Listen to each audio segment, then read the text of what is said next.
Rod Serling is back. The king has returned. Just in case you aren't aware, I had a series that ran for 5 years on this channel called Twilight Zone, where I reviewed every episode of the original Twilight Zone show.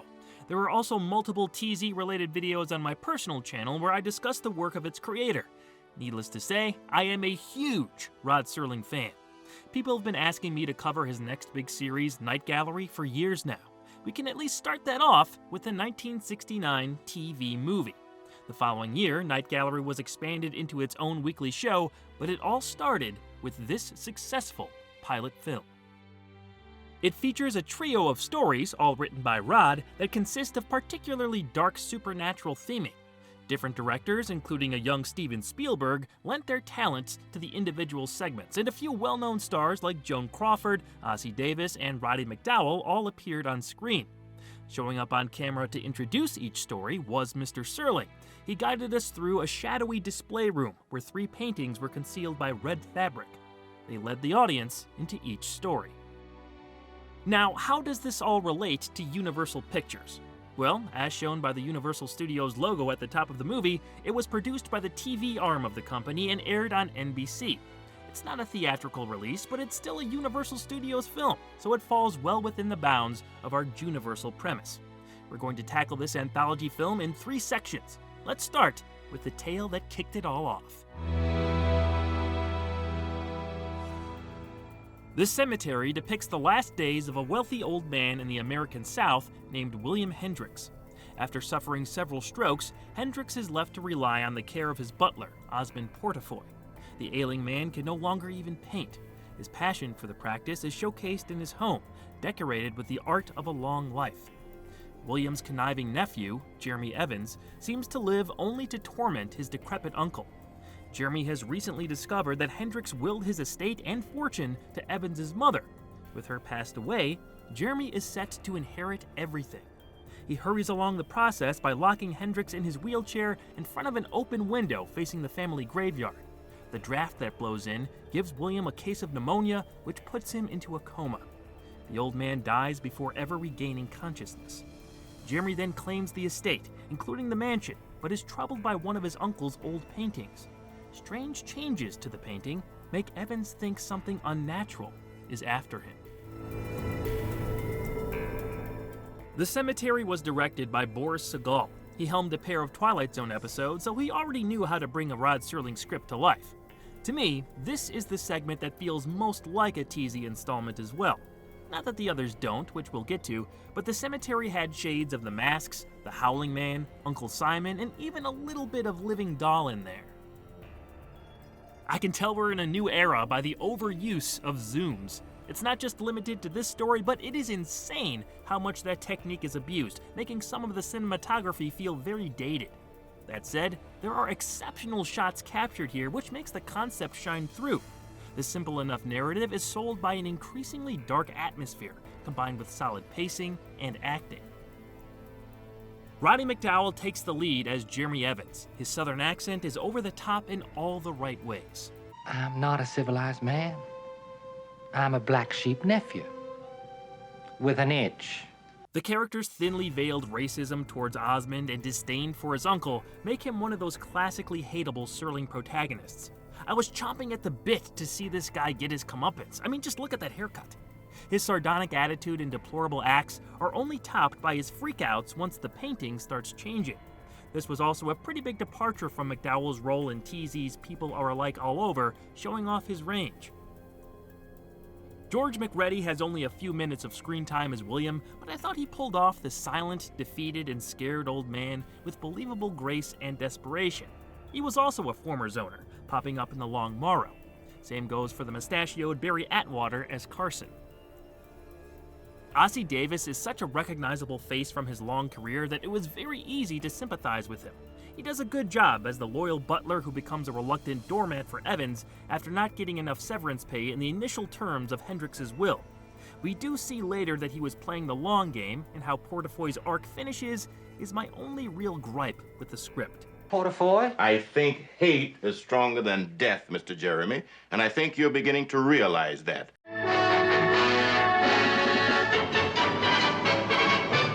The painting continues to depict Jeremy's dead uncle rising from the grave and approaching the house. Even burning the piece does nothing. It reappears on the wall without a scratch.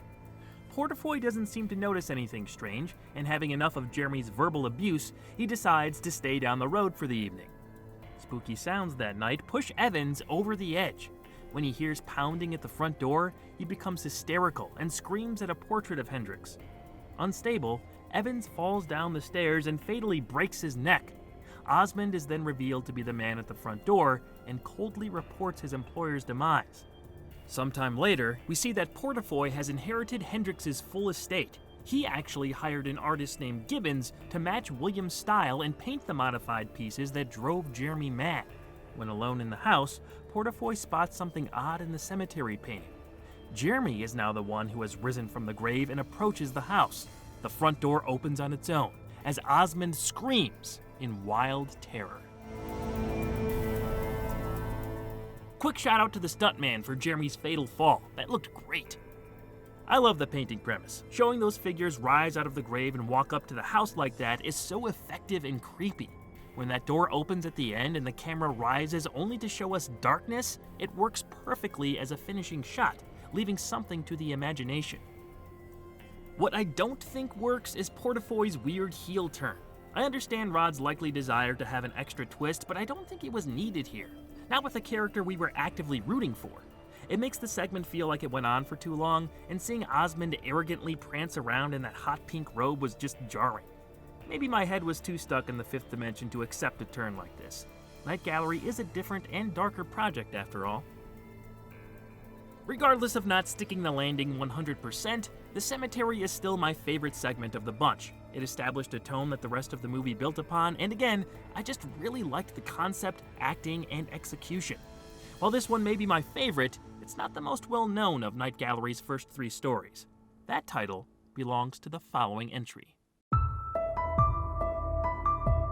In the second segment, Eyes, Claudia Menlo possesses nearly everything she's ever wanted, except her sight. The influential figure blackmails her personal doctor into performing an experimental and illegal new surgery that will cure her blindness for only 12 hours. The person donating their optic nerve will go blind, but only asks for $9,000 in return. That's the sum of money Sidney Resnick owes a loan shark. The desperate man agrees to the terms. They go through with the surgery, and Menlo prepares for her one short chance at a fully functioning set of senses. This is the first time we're talking about Steven Spielberg's work during Juniversal, but don't worry, it won't be the last. This is where he was given his shot at working for a major studio and would cultivate that relationship in the ensuing decades. In his early 20s at the time, the young director's talents were on full display in this piece. Some visually compelling shot selections, editing choices, and the way he chose to portray a signature Serling twist really stood out. The first shot that caught my attention was early on, where Dr. Heatherton, played by Barry Sullivan, walks down a hallway leading to Menlo's living room. It's a tight frame of a reflective crystal ball on the chandelier that zooms out to show the character arriving at his destination. The next striking bit was the legendary Joan Crawford exclaiming her demand to finally see. I want to see something. Trees, concrete, buildings, grass, airplanes, color! The performance is great, but those jump cuts make the moment. William Goldenberg's music underscores Menlo's anger magnificently as well. Spielberg tries a few other unique shots, and not all of them deliver, but you can tell he was trying to put his best foot forward in his studio debut. Eyes ended up being quite the combination of all-time talents. With Rod's script, Spielberg's direction, and one of Joan Crawford's final turns, it was an amalgam of Hollywood's past, present, and future. But it almost didn't happen that way. Joan Crawford nearly nixed Spielberg's first big gig. When she found out an essential first-timer was going to be directing her, she called the future president of Universal Pictures, Sidney Sheinberg, to have the kid replaced. Sheinberg, who is credited with discovering Spielberg, refused and backed his choice to helm the segment. He convinced Crawford to stay on board, and after she met the young director, they got along exceedingly well. The star even made a speech to the cast and crew on set to treat Spielberg as if he were a more experienced professional. Both Crawford and Barry Sullivan had trouble remembering Serling's dialogue. It was far from the first time this happened on one of Rod's productions, since his voluble writing style could be difficult on actors. Crawford later told a reporter that she was a fan of Serling, but, quote, "His dialogue was the hardest to memorize. There's a rhythm to his words, and if you change one of them, the rhythm is off and you can't remember," unquote. Spielberg economically got around this by placing cue cards off camera in certain scenes. Still, principal photography ran a bit over schedule, totaling at 9 days, and finished up in mid-February of 1969. The rest of the cast ranges from passable to subpar. Byron Morrow and Morgan Jones previously appeared for Serling in The Twilight Zone and are fine in their smaller roles, but it's good old Mr. Cunningham, Tom Bosley, who unfortunately brought the piece down a bit. It's not all his fault, as Serling's characterization of Sidney Resnick left a lot to be desired. He's set up to be a more important character with an opposite parallel arc to Claudia, but there's no follow-through with him after the surgery. Resnick's introduction, being spun on a roundabout by his loan shark, was also very quirky. Spielberg's interpretation of this scene doesn't do the character any favors, but Bosley's acting is the central culprit.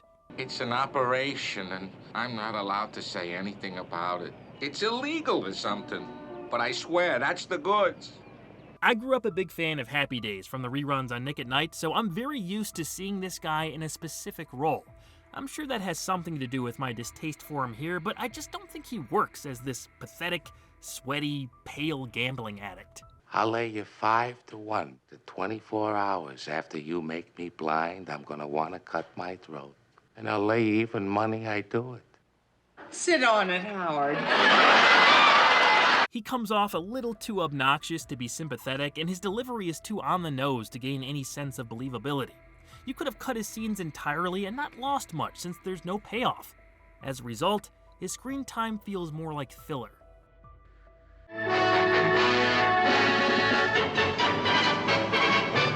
As Menlo's bandages are removed, she drinks in the sights for a fleeting moment. Suddenly, all the lights are extinguished. She's trapped in darkness, stumbling outside to hear there's been a city-wide blackout. In the morning, the sun rises through Menlo's cracked apartment window, but her sight only lasts a few seconds before going dark. Frustrated, she leans on the glass. It shatters. Claudia Menlo then falls to her death. Now this was a great twist. The blackout happening just as Claudia removes her bandages feels like vintage Serling cosmic justice.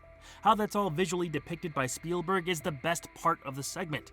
They had Joan Crawford stumbling around in a black void, giving the viewer a notion of what her disability might feel like. She goes from wanting to take vengeance on her doctor for the surgery apparently not working, to tearful despair and helplessness. Then we see what's really going on in the street scene, featuring panicked New Yorkers caught in uncertain mayhem. This sequence is also shot and cut together in a way that effectively portrays the chaos. I honestly don't even think we needed the morning scene, but it doesn't undo the twist. We sort of just repeat the beat of Menlo seeing light for a moment before her vision fails. Except this time, she falls out of her cracked window and dies. Eyes is a strong segment that successfully showcased the talent involved, and it is what this TV movie is most known for. It's not the top banana for me personally, but I'm in the minority on that. I think that Spielberg kid did alright for himself. We will watch your career with great interest. The third and final story is called The Escape Route. It focuses on a former Nazi war criminal named Josef Stroba hiding out in South America. Stroba is haunted by his dark deeds, always looking over his shoulder, wondering when he'll pay for his past. Agents have finally tracked him to South America, but are unsure of his exact whereabouts. In a museum one day, a Holocaust survivor named Bloom nearly recognizes the former Nazi and points out a painting of a concentration camp prisoner being crucified in agony. Stroba ignores him and becomes fascinated by a different painting of a man fishing alone in a large lake. This represents true freedom for him. He sees himself in the painting and feels like he could almost enter it to escape. The escape route seems to be the most ambitious portion of the film. Its placement is appropriate because I don't think you could bounce back from a story like this one, especially considering the ending. Director Barry Shear had plenty of locations and a few intimate scenes to play with. A couple action beats also find their way in here. They feature some experimental freeze frames which may have been more popular at the time, but now just feel like the movie is supposed to end with a laugh track and applause.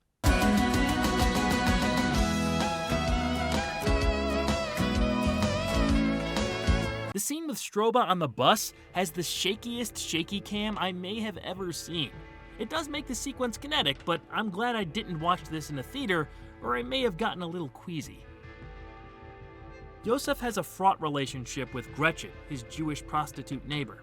She knows who he really is, and he despises her for several reasons. But there's a scene where he confides in her about his predicament. The wide shot is divided in the center by a thin wall between their apartments. Their beds are only a few inches apart as they carry on a conversation. Stroba's guilty conscience, paranoia, pleas for divine forgiveness, and sentiment of escape into the fisherman painting are discussed, until he's mocked by his neighbor. Go to hell, you! After you, Herr Strobe. Richard Kiley and Norma Crane are both pretty good here. In general, Kiley does well with his character's fugitive angle. The makeup helps, adding to Stroba's violent past. George Murdoch is this segment's former zoner, but he's not the only aspect left over from Serling's old series. Escape Route has some noticeable similarities to Death's Head Revisited, a teasy episode about a Nazi who escaped capture and returns to the concentration camp where he committed his atrocities. He's confronted by a former prisoner, as Stroba is here, and plagued by his memories. Serling attempts to humanize Stroba a bit more than the Lutz character from Death's Head, but only in as much as to portray his struggle of evading arrest. Serling was of Jewish descent and had personal stakes in stories like these. It looked to be an almost cathartic exercise for him, not only as a Jewish man, but as a World War II veteran.